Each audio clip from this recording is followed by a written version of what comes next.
Ratri tak pernah mengira betapa semuanya akan berakhir di negeri kegelapan. Semua ini dimulai dengan keremangan.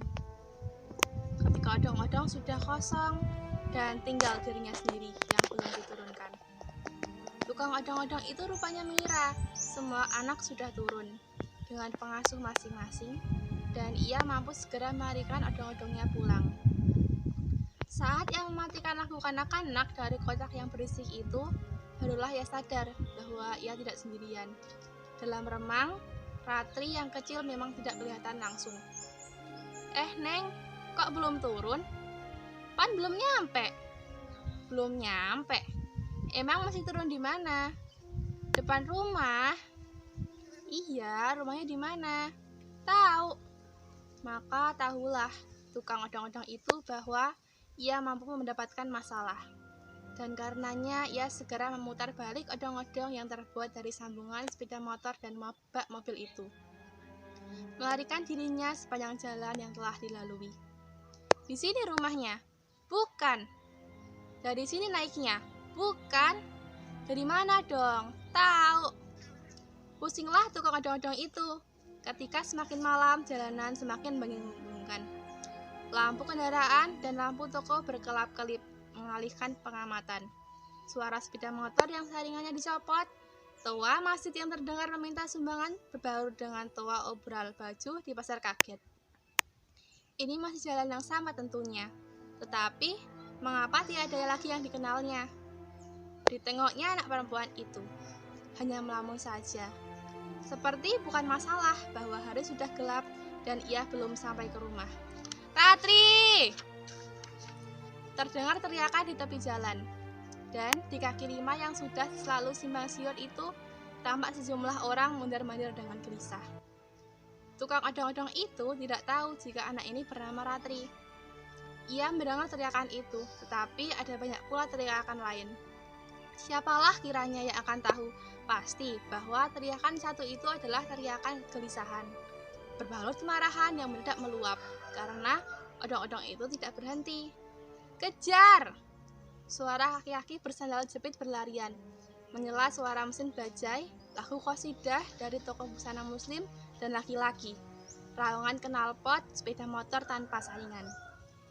Dalam kemacetan di perempatan, odong-odong itu terkejar dan 2-3 orang melompat masuk. Ketika pengemudinya masih sempat bertanya, "Sebelah mana, Neng?" Setelah itu, terjadi kekacauan yang membuat kemacetan makin parah.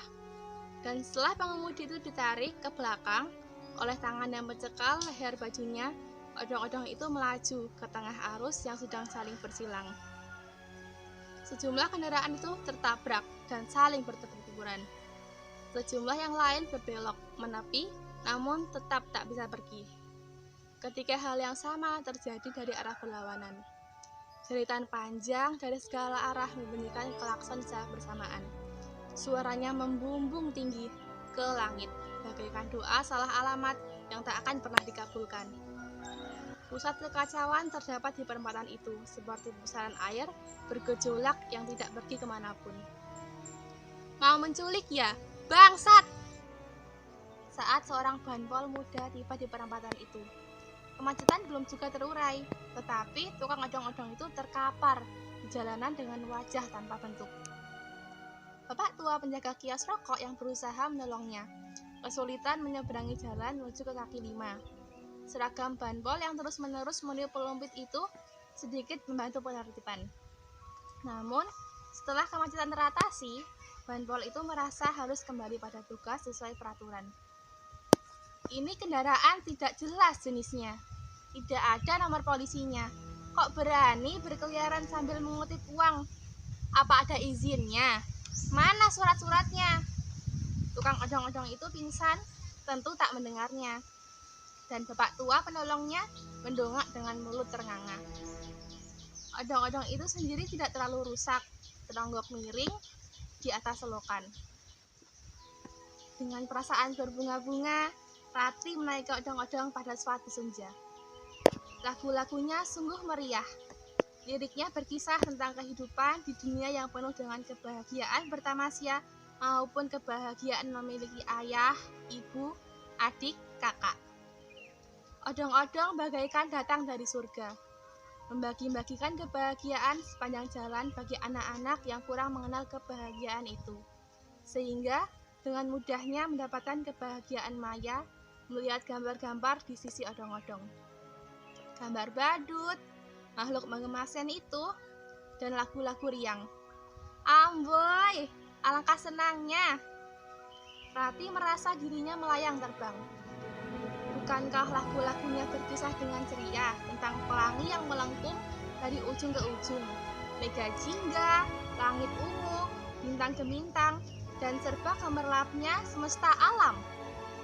Semua itu pula tergambar pada kedua sisi odong-odong, kendaraan yang seolah-olah akan membawa anak-anak pergi ke surga, bersama badut-badut yang akan selalu membuat mereka tertawa. Anak-anak dalam gendongan pengasuhnya, dibuntal dengan kain yang mengikat erat. Kepalanya terbenam begitu dalam. Apakah yang bisa dilihatnya selain ketiak dan atap odong-odong? Namun, Ratri sudah tidak melihat anak-anak dengan mata kosong itu. Entah kapan dan entah di mana mereka turun. Tinggal dirinya kini, tinggi di atas awan, bebas dari kampung kumuh, rumah sumpek, celoteh nyinyir, senyum palsu, bau apak, dan uangnya tiruan yang mengecoh sebentar sebelum memudar. Ratri menengok ke bawah, bahkan sepasang ondel-ondel yang bergerak itu pun tampak begitu kecil sekarang. Hatinya terasa ringan, karena keriangan yang terasa meyakinkan seperti dirinya benar-benar bahagia. Ia sempat melihat kampungnya, melihat ibu berjalan keluar dari balik pintu triplek menuju ke ujung gang. Tempat banyak orang menunjuk ke atasnya, ke arahnya. Apakah ibunya sedang mencari dirinya dan akan menyuruhnya pulang? Jangan pernah naik odong-odong lagi ya, Ratri. Awas kamu. Apakah kamu mau jadi anak tukang odong-odong? Coba kalau waktu itu tidak ada yang lihat, tidak tahu sudah ada di mana Ananda sekarang. Mesti ada di manakah dirinya? Rati merasa dirinya berada di tempat yang paling diinginkannya. Duduk di bangku dengan dagu berbandalkan punggung tangan di sisi odong-odong. Menyaksikan lapisan-lapisan langit yang ditembus tanpa suara. Selain gema lagu kanak-kanak yang kini membahana dalam pengertian sesungguhnya. Turun di mana, Neng? Didengarnya tukang odong-odong itu bertanya dengan suara terpendam.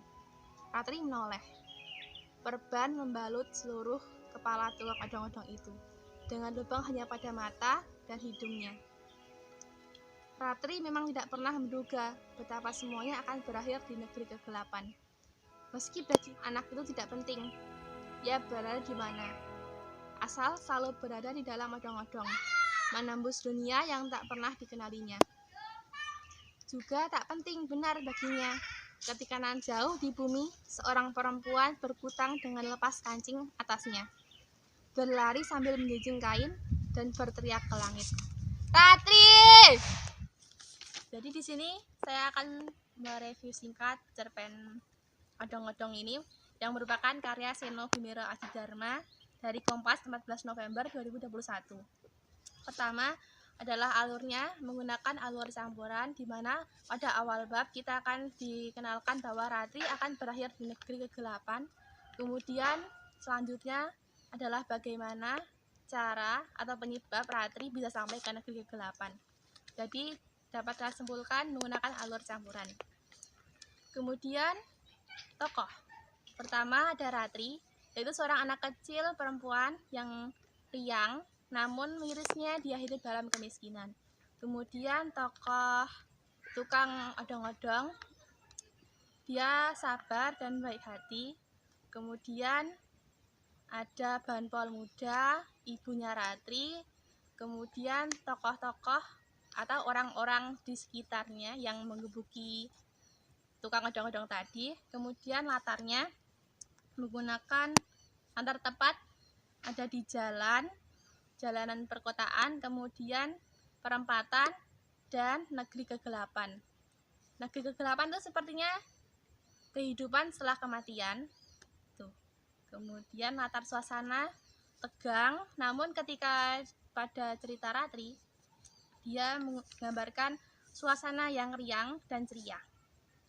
Kemudian sudut pandang orang ketiga yang serba tahu. Kemudian makna dari cerita ini adalah tentang penggambaran anak-anak yang miskin, hidup dalam kemiskinan di tempat yang kumuh. Mereka mencari kegembiraan dari dunia yang maya, yaitu dunia odong-odong, yang walaupun kecil membuat mereka bahagia. Pada adegan tukang odong-odong yang kebingungan itu menggambarkan landscape urban perkotaan yang semerawut, muram, dan begitu sibuk sehingga tukang odong-odongnya kebingungan. Kemudian bahwa kita tidak boleh menghakimi orang lain sebelum mengetahui hal yang sebenarnya. Seperti pada adegan tadi ketika tukang odong-odong digebuki oleh massa dan berakhir kecelakaan.